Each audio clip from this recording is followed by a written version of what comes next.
Hello, hi guys! Magandang hapon sa inyong lahat. This is Chin Rodriguez from Masagari Channel, a faith healer, also mata reader. So ngayong hapon na to, tingnan natin na nagsabihin sa'yo ng ating mga gabay. So this is a weekly gabay for the month of February 23 hanggang February 29 for the sign of Gemini. So, Gemini, welcome to my channel. Ano kayang messages, advices ng spirit guides ang ating masasagap for today's video? Kanino kayang energy or kaganapan sa buhay ng mga Gemini ang ating mahagilap? So, guys, this reading is a general reading lamang, hindi lahat makaka-resonate. Kunin lamang pa makaka-relate sa inyo and comment down below kung kaninong energy ang ating nasagap. And of course, don't forget to like and subscribe my channel and hit the notification bell for more videos update. Ano kasi maraming salamat po sa mga walang sawang pagsuporta sa aking channel, lalo na yung hindi nag-i-skip ng ads. Naway pagpalain kayo ng Diyos at may kapal siksik liglig na gumapaw na biyayang manambalik sa inyo. So guys, umpisahan na natin ang laban for the sign of Gemini. Angel Spirit Messages, give me an information. Ano kayang gusto sabihin sa'yo ng ating mga gabay for the sign of Gemini? Angel Spirit, please give me information po. And because there's the Seven of Pentacles. So, there's a harvest time. At the end of the time, lahat mga bagay na pinaghirapan mo, lahat ng mga bagay na pinundar mo or ginawa mo, nag-invest ka, ay maaaring magkaroon ka ng harvest time. No? Kumbaga, there's some hard work is paying off at the same time. And of course, there is a high priestess. So guys, there's a hidden agenda or hidden enemies. Parang there's a sense dito, there's a mystery. So there's a lot of secrets, na maaaring matuklasan or may mga bagay dito na malalaman mo. And there's a potion, guys, kumbaga may nasa sense ako, it's either a love potion, And of course, there is the lovers. Oh my God, kaya pala, oh my God, there's a love potion and the lovers here. So meron talagang kaugnayan dito about sa love life, Kumbaga meron ditong ginayuma. Kasi there's a potion and of course there's a candle out there and of course there's a lover. So ibig sabihin it's either nagkaroon ng love spell, And of course there is a page of cups. Kumbaga makinig ka sa intuition and gut feeling mo, Kumbaga may mga bagay ka dito na kailangan mong ingatan, Baka magayuma ka or either gayumahin ng person mo.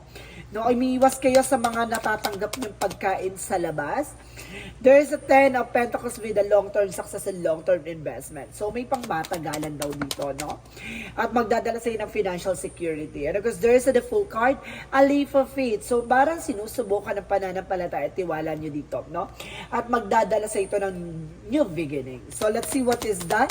7 of Pentacles. And of course, represent the Temperance, the perfect timing. So, parang sinasabi na kumalma ka, Kumbaga, kung marunong kang magtimpe, marunong kang mag-budget, marunong kang manguripot, or marunong kang mag-save ng pera, or mag-save ng mga bagay-bagay, na kung mayroon kang pinangarap, or may goals ka na gusto mong matupad, kumbaga, sinasabi dito na maaari mong makamit yan, Kumbaga, sinasabi dito, kumbaga, tinitest yung iyong yung iyong patient dito, Kung makakapag-antay ka ba o hindi. So let's see what is the high priestess. And because there is the emperor, be mature enough and being grounded, Maging mature ka sa mga bagay-bagay, lalo na sa paligid mo.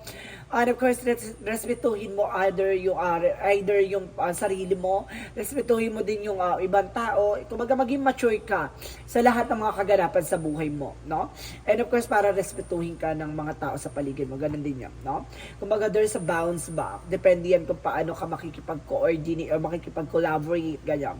And of course, there is the judgment for a wake-up call, an inner calling. So there's an information na parang may babala, ng ating angel spirit na you need to pay attention, about sa love life mo. Kumbaga, kung may nararamdaman ka or nasa-sense ka na yung person mo, ay, kumbaga, nag-iiba na yung mood, or nagbabago-bago, parang lutang, balisa, hindi mapakali, tas parang paiba-iba ng eksena na.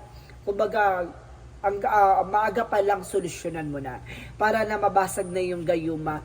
Baka tendency iwan ka no? Magkaroon ng abandonment. At the same time, kumbaga nandun pa sa part na mahal ka niya at mahal na mahal mo siya, pero nawawala kasi yung, kumbaga, mapapalitan kasi yung feelings na yon ng ibang tao, no? Kumbaga, hindi mo alam na replace ka na pala. At the same time, kapag wala yung gayuma, saka lang ikaw niya maaalala, no? So, there's a Page of Cups. And of course, there's an information with the Knight of Wands. So, there's a resilience. So, ibig sabihin dito, may mga bagay na ginagawa ka na kailangan mong itahimik lang, no? There's a perseverance. Kailangan mo rin magtiyaga, no? Kumbaga, parang challenges siguro to sa'yo yung hindi ka mag-open up sa ibang tao. No, kailangan sarili mo lang. So, let's see what is the Ten of Pentacles. So, there's a Wheel of Fortune. So, there's a good luck, no? May swerteng papasok sa'yo dito. Baka magdala sa'yo ng long-term success and long-term investment, and of course sa financial security and financial windfall or financial stable. So basta magsisabi sa ito na iikot yung kapalaran, maaaring pumabor na sa iyong sitwasyon. So let's see what is the Fool card. The Fool card represent the Word card. So ito yung new beginning. The Word represent a big opportunity and success coming in for you. Some of you guys may travel.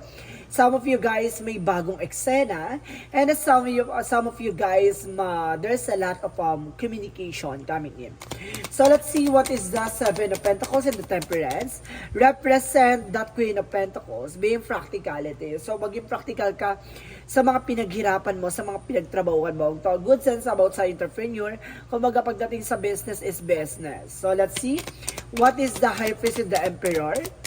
Represent the King of Pentacles, security, no? Marunong ka dapat mag-secure ng mga bagay-bagay. There's a King and Queen. So, some of you guys, no, balance kayo ng person mo, or some of you, if you are single, may darating na magiging balance, no? And compatible sa'yo, no? So, let's see what is the Lovers and the Judgment. And there's a Tower moment, a major changes coming in for you. Mag-ingat ka lang, no, pagdating sa love life, baka biglang pagbabago nga ang magaganap. There's a chaos, so maaari nga masira ang inyong pagsasama, ang inyong pamilya, or ang inyong pagmamahalan, no? So let's see what is additional messages with the Page of Cups, and of course the Nine of Wands represent the Ace of Wands. So there's a new beginning. So magkakaroon ka talaga ng fresh start dito, no? At unti-unti mo na makukuha yung mga bagay na gusto mong makamit. And of course, there's a Ten of Pentacles and the Wheel of Fortune represent the Three of Swords. So see, there's a lot of pain, no? Either maraming naiinggit sa'yo, maraming ayaw maungasan, ayaw masapawan mo. So, sinasabi dito ng mga taong inggitera sa paligid mo ay maaaring bumalik sa kanila kung ano man yung ginawa nila sa'yo. Now, there's a turning in your favor. And of course, there's an information na, kumbaga, turning back to the sender. No? Parang, kumbaga, kung may mga curses silang sinabi, mayroon silang mga bulong na may mga akala nila normal lang yun. No? Kumbaga, na gusto nilang magkaroon ng curses doon, ibig sabihin evil eye contract. Kumbaga, example na parang, ay hindi mo makukuha yan, no? Ay hindi mo makakamit yung gato ganyan. Nako, puro ka naman ganyan. Kumbaga ganon, yung mga ganong salita niya, kumbaga hindi niya alam may something curses na pala para sa ibang tao, no, that because of full of negativity ng isang tao. Ganun yung kapag may full of negativity, kumbaga kapag nag-interact yun doon sa isang tao na yon, kumbaga minsan ganun talaga nagiging impact. Lalo kapag open yung tao na yun sa spiritual, no? So let's see what is the Fool card and the Word card. So kapag naman may protection yon, maaaring bumalik yun dun sa nagsalita, no? Maaaring siya yung mahirapan at the end of the time. And because there is an Eight of Cups, so there's a let go, no? May mga bagay dito guys na kailangan mong surrender, no? Alam mo, hayaan mo si God ang mag-provide at hayaan mo si God yung magbigay kung talagang para sa iyo yun, no? The Word represents a travel and the Fool card is a new beginning. So, tuloy-tuloy na raw yan, parang tubig na agos yan tuloy-tuloy, no?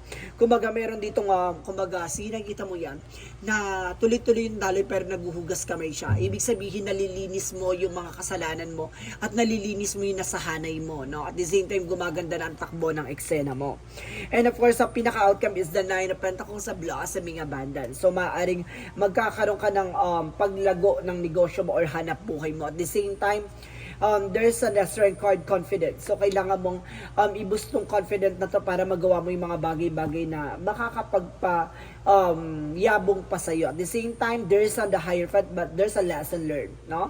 Basta matuto ka sa mga na pagdaanan mo, mga hirap at sakripisyo mga naranasan mo, yung mga betrayal na naranasan mo, kumbaga maging lesson na para hindi na maulit yung mga bagay na yan, no? Sa mga susunod na eksena. So, additional messages for your career is the Eight of Wands. So, there's a fast communication and fast movement. There's a lot of transactions.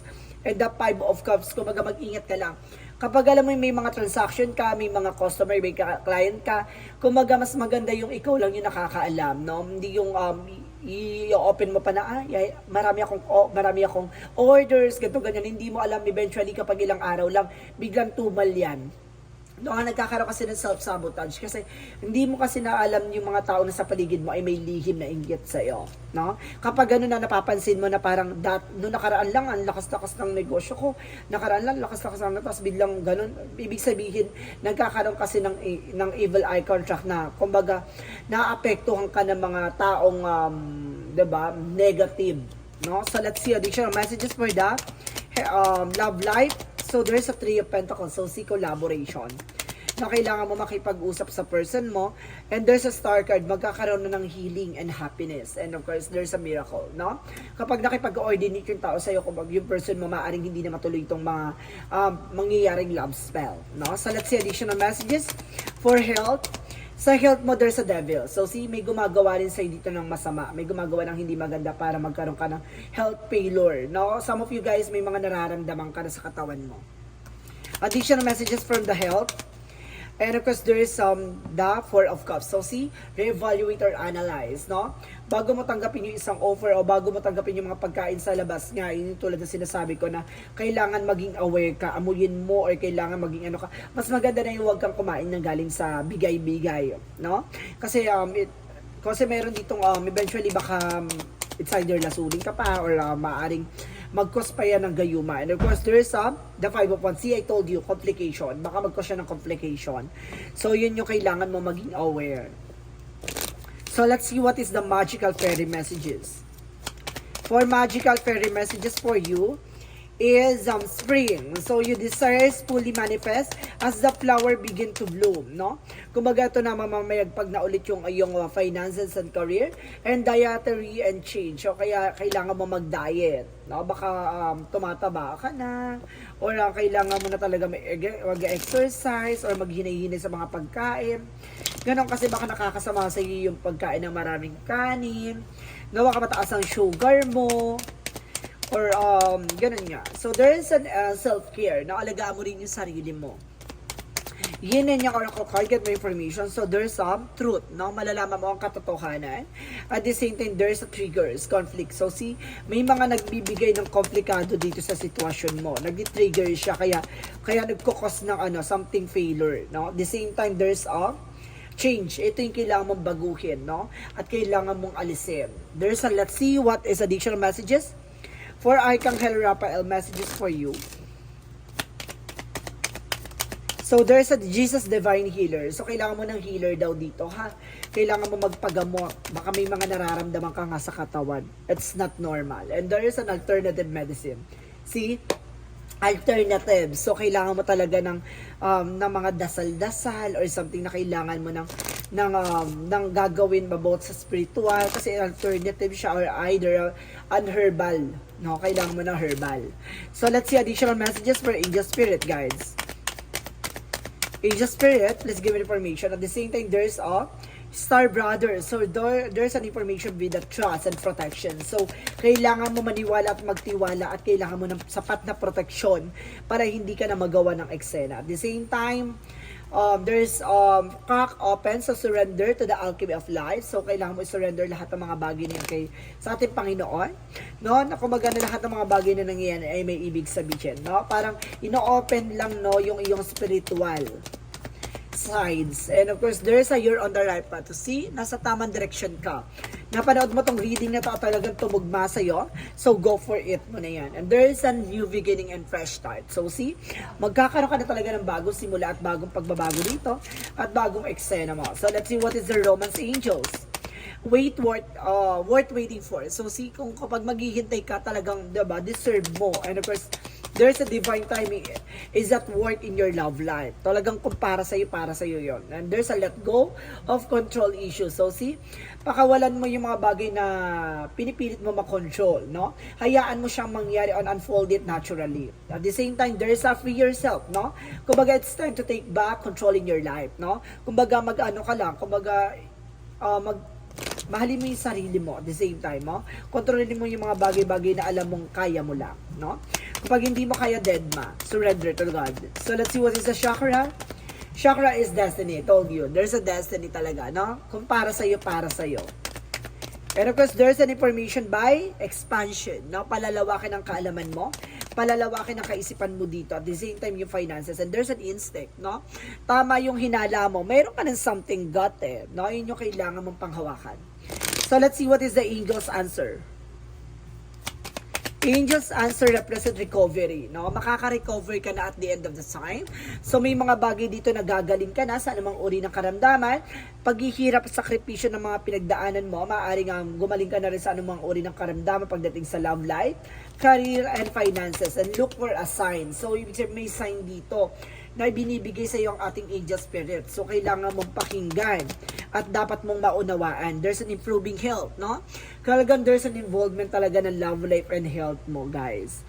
No, even career. So, there's an information na kumbaga mag-improve na raw yung health mo, gagaling ka na, at unti-unti ka na makaka-recover. Yun, di ba? There's a recovery and there's an improving health. So, unti-unti nang gagaling. So, let's see what is the Monsology. Monsology represent time to breathe out, no? Itong oras na to ay kailangan mong huminga na malalim and show the world the real you. Ipakita mo sa mundo kung sino ka talaga at kung ano yung katangian na kaya mong gawin. At the same time, kung ano yung kabutihang meron ka. At the same time, the answer you need is coming. So, sabi dito na ang kasagutan ay parating na at maaaring masagot na yung mga problemang pinagdadaanan mo at mga suliranin na pinagdadaanan mo. And there's our oracle card. So, see, you are able to discern answer and guidance for yourself and others. So, see, kumbaga kaya mong masagot yung sariling katanungan at katanungan ng ibang tao. At the same time, there is a career change, no? Kumbaga, baguhin mo na ang iyong career, no? Or mababago na ang iyong career dito. So, let's see additional messages for angel spirit. And of course, sinasabi dito with the discipline. So, kailangan mo ng disiplina, no? Kailangan mong, kung gusto mo makuha yan, makamit yan, porsigihin mo, paghirapan mo. At the same time, meron din ditong angels messages for you, na there's a guilt, no? Some of you may mga nagagalit sa'yo, no? There's a lot of guilt. Guilt. And there is an adversity, no? Kumbaga, i-acknowledge mo lahat ng mga challenges na yan, na lahat ng mga bagay na yan, ng mga pinagdadaanan mo, ay may mga bagay na gusto silang matutunan mo. So, let's see additional messages for angel spirit guides. So, there's a past life. So, there's an information with a support by ancestor, no? Ginagabayan ka daw ng ating mga yumaong mahal sa buhay, no? Pinoprotection at pinapangalaga at sinusuportahan ka sa anumang uri ng mga pinagdadaanan mo. And there's dolphins. So, enjoy your life from the fullest, no? Mag-enjoy ka sa kung ano man yung pinagkakaabalahan mo or sa ginagalawa mong eksena. And there's a selenite by spiritual activation, no? Binubuksan ng kaalaman mo about sa spirituality. Na sinasabi dito na it's not ordinary. It's a spiritual issues. At the same time, there's a travel, guys, no? Kung makakapag-travel ka rin dito at the same time. So, let's see. What is the energy of angel spirit, guys? And of course, there is an information by contract. So, meron ditong kontrata. It's either bahay, sasakyan, negosyo, hanap buhay. That there's a contract dito, guys. Baka makakapag-ibang bansa ka na at kumbaga may kontrata kang pipirmahan. And there's an information with the goddess of the moon. So, there's a lot of truth reveal. Na marami kang matutuklasan at marami kang malalaman. And there is a door to the personal healing and happiness. So, talaga magkakaroon ka ng kagalingan dito. No? So, let's see what is the Jesus loving quotes. Jesus' loving quote said, "If you have a faith as a grain of mustard seed, you shall unto them unto this mountain, remove hence from the yonder place, and it shall be removed. So see, aalisin niya yung mga bagay na alam niyang hindi makakatulong sa'yo. Alam niyang hindi ka mag-grow dyan. Alam niya walang development na mangyayari sa'yo. Kumbaga, iaalis ka niyan. Kumbaga, wag ka na magtaka, no? Kung may mga tao mang inaalis sa buhay mo. Kung inaalis ka ng ating Panginoon sa sitwasyon na kinagagalawan mo, alam mo kung bakit? Kasi hindi sila makakabuti sa iyo. No, iaalis ni God lahat ng mga bagay na alam niyang hindi bubunga yung itinanim niyang binhi, no? Kumbaga alam niyang hindi lalaki o lalago yung mga bagay na alam niyang itinanim niya or binigay niya, no? Parang ganun din yung tao, no? Kung alam niyang hindi makakabuti sa iyo yan, magiging parte na lang yan na nakaraan mo, pero hindi na yan magiging parte ng kasalukuyan mo. So guys, let's see what is an angel's number. That angel's number represent that 5. I am adaptable. So, sinasabi dito, flexibility is your forte. When life throws you a curveball, you can easily adapt to new circumstances and find excitement in that unexpected change. Be brave and bold in your endeavor. So, see, kumbaga, kailangan mong alamin at tuklasin at kailangan mong, kumbaga, tanggapin yung mga bagay-bagay na makukuha mo, no? Kumbaga, kung may mga bagay silang kailangan mong malaman or ipaalam, kuhanin mo, no? Marami kang mga bagay na kailangan pang matutunan at kailangan pang malaman, no? May mga pagbabagong magaganap, ganun talaga, kailangan mo maging malakas at maging matibay sa hamon ng buhay. So, let's see what is the messages of life. So, there's a love of fear. So, sinasabi dito, I re-announce my pain and release my resistance today. I choose to reside in the light of my being. I rise up above boldly, and ask for the understanding that will free me in my duality. My prayers are heard, and the God sends angelic help so that love and peace find their way when I open my eyes, love of fear. So see, parang binubuksan ng ang isip at puso mo dito sa mga bagay-bagay na kailangan mong tanggapin, yung mga bagay na mawawala at yung mga bagay na aalis. So, kumbaga, ganun talaga ang buhay. Kailangan mo talagang minsan magiging masaya ka, minsan magiging malungkot ka, minsan masasaktan ka, at minsan matutuwa ka. So, ganun talaga. At pabago-bago at kumbaga, sinusubukan ka ng ating Panginoon kung marunong ka maging flexible sa lahat ng kaganapan sa buhay mo. Tumanggap at tanggapin ang katotohanan. So, this is a weekly gabay for the month of February 23 hanggang February 29 for the sign of Gemini. So, Gemini, maraming salamat for this wonderful reading. So, this reading is a general reading lamang, hindi lahat makaka-resonate. Kunin lamang po ang makaka-relate sa inyo and comment down below kung kaninong energy ang ating nasagap. And of course, don't forget to like and subscribe my channel and hit the notification bell for more videos update. And of course, maraming salamat po sa mga walang sawang pagsuporta sa aking channel. Lalo na hindi nag-skip ng ads na way pagpalay kayo na Diyos at may kapal, siksik, liglig, gumapaw ang manambalik sa inyong biyaya. Maraming salamat and see you in the next video. Bye-bye and babush!